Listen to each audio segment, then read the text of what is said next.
Hey, what's up everybody? Welcome to another video. Today we're going to talk about the Mezco Ultraman. I straight up out the box, popped the batteries in, did a quick post section, and like, you know what?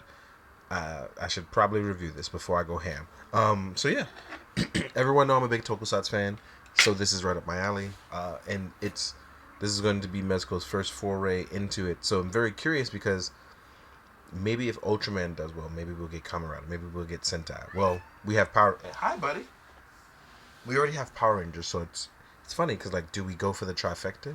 Do you try to like go, hey, we want Kamen Rider, give a Showa era? We don't know, but here we are with Mezco Ultraman, and I gotta say, I'm in a very crazy spot because I like the modernized take on the suit, where it's like it's more of the newer version of the costume. It has that feel and look like it's going to be rubber. It does feel like a person is in there outside of like the articulation, but it definitely feels like it's buffered out. Like the chest is more buff and robust, definitely closer to the more modern stuff. And one of the things that I definitely feel like are missing is the color timer. I don't think I saw that in my packaging. I'm gonna go over that by the time I get to accessories to make sure. But I definitely had a good time playing with this figure just out the box. It was ready to go.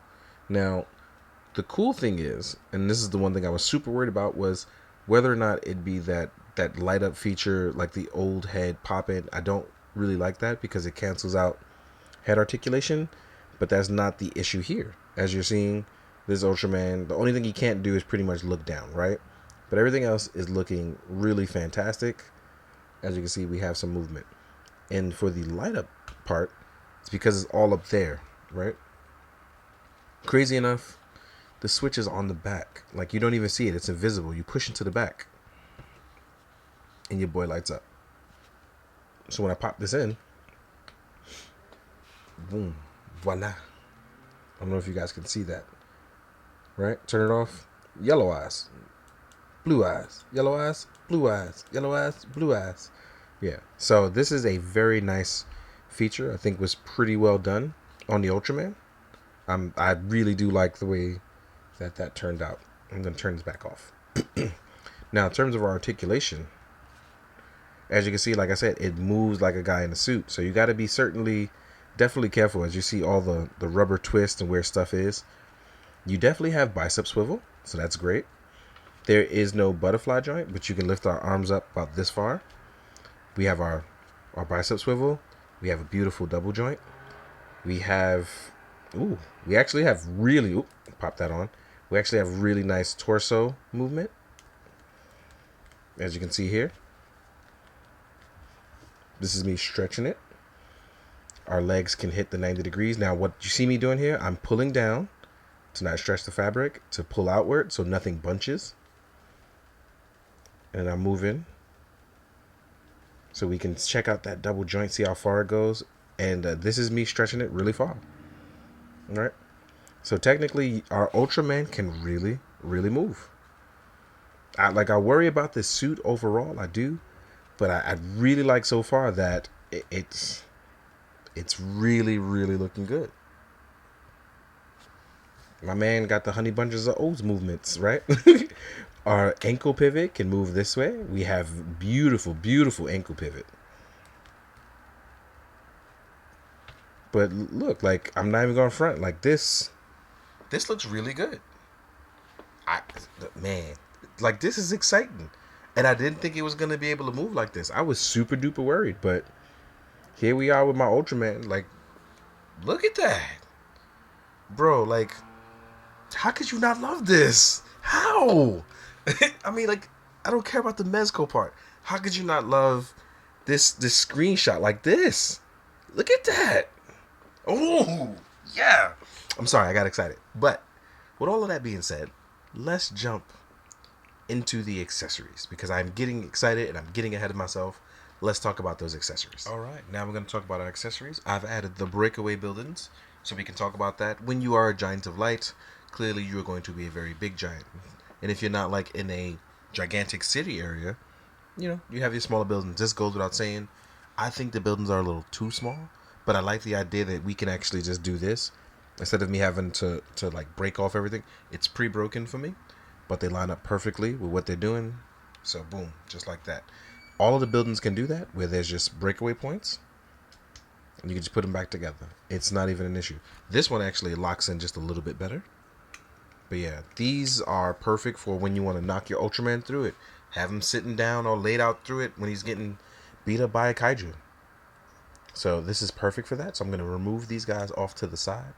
But I wanted to talk about those first. I got to go find all my my buildings and 3D printed buildings as I get my Ultraman shoot on.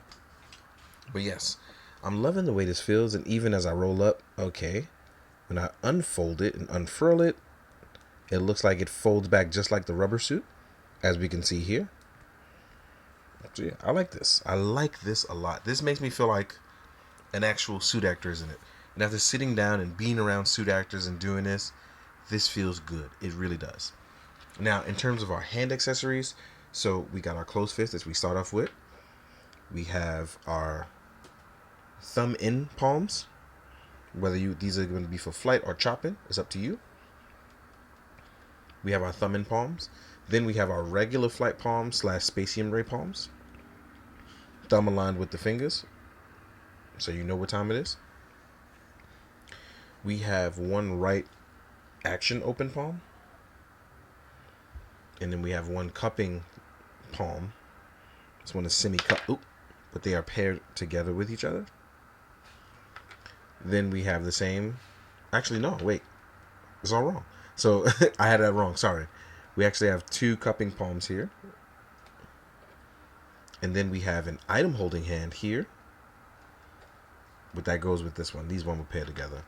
And then we have two more like stance holding hands. Ooh, focus. I like that the left one has a thumb up. But these are your stance holding hands. Have a good time with this, right? Then you get the VTOL. This can also be held in the item holding hand or any one of the open palms. You will have your Ultra Ray attack. This actually can just slide on the arm. And it's funny because I left them like that.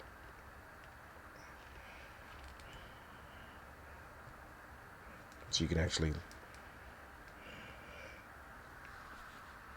Wait, is it a different blue through it? Hold on, I didn't notice that before. So it's actually... starts off a clear, then goes all the way to blue. I didn't even notice that before. That's pretty dope. You will get the Ultra Slash. Your thumb and palms can go with this. I really like this one. For obvious reasons. Then you will also get your Spacium Ray. Now one thing I want to try out is I'm going to see about crossing the arms. I did the pose before. Didn't cross the arms completely, but I'm going to try it now. I'm feeling a little bit more confident, right? And I want to make sure these arms cross because they're double jointed. And technically, you can get it under there and get it in good.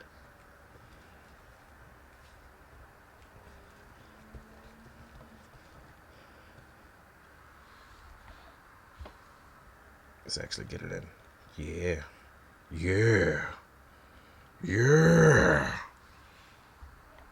So it doesn't look as good as it would on an SHF, but it does and technically can do it. Let's actually try to get that arm out. There we go. Get that joint up. There we go. I feel like I like this a lot better. I'm a little bit more confident now. And even when we're not doing that, one of the cool things that we have, that one of the last effects I'm going to talk about, is we're going to pop our head off. And we have the eyes. Oop, change that focus. There we go. And it does light through it. There's light piping through it. So it shows. And I really, really like how this looks. This is really dope. Last but not least, this is a cosmetic change because obviously when you get into the later Ultra series, Ultraman earns a new title and he does come with his brother's mantle. So, here we are, the brother's mantle. So we're going to put it on.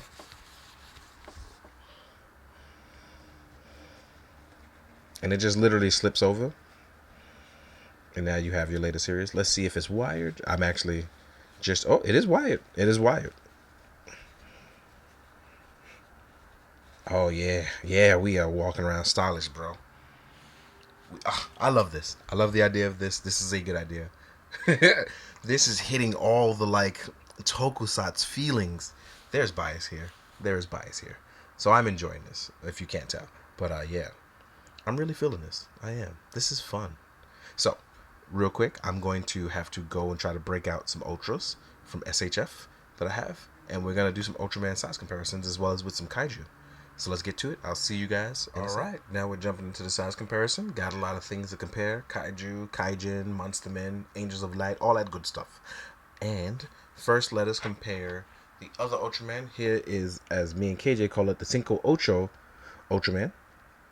And as you can see, there is a huge difference in size.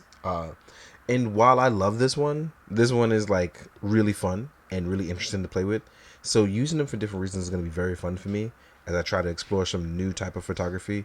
Whereas this one, I can get very actiony, very iconic scene.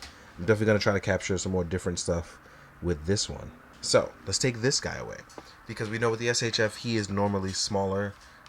So that means our monsters are now going to be smaller than our Mezco Ultraman. So here we are with Alien Balton. And as you can see, he is smaller than our Ultraman. So I got to find a way to make that work against Balton. Here we are with SHF King Joe. He's a little bit bigger, but still not really up to scale with our Mezco one, right? Then we have different stuff. So here's where we get to thinking outside the box, and it really works for me. The Lighting Collection Snizzard makes for a really good Kaiju versus Ultraman, as he is smaller, right? So you can use Snizzard. Then there is the Mezco King Kong, which I feel like you don't have to use him, but this is very good when you want to compare size-wise with it, right?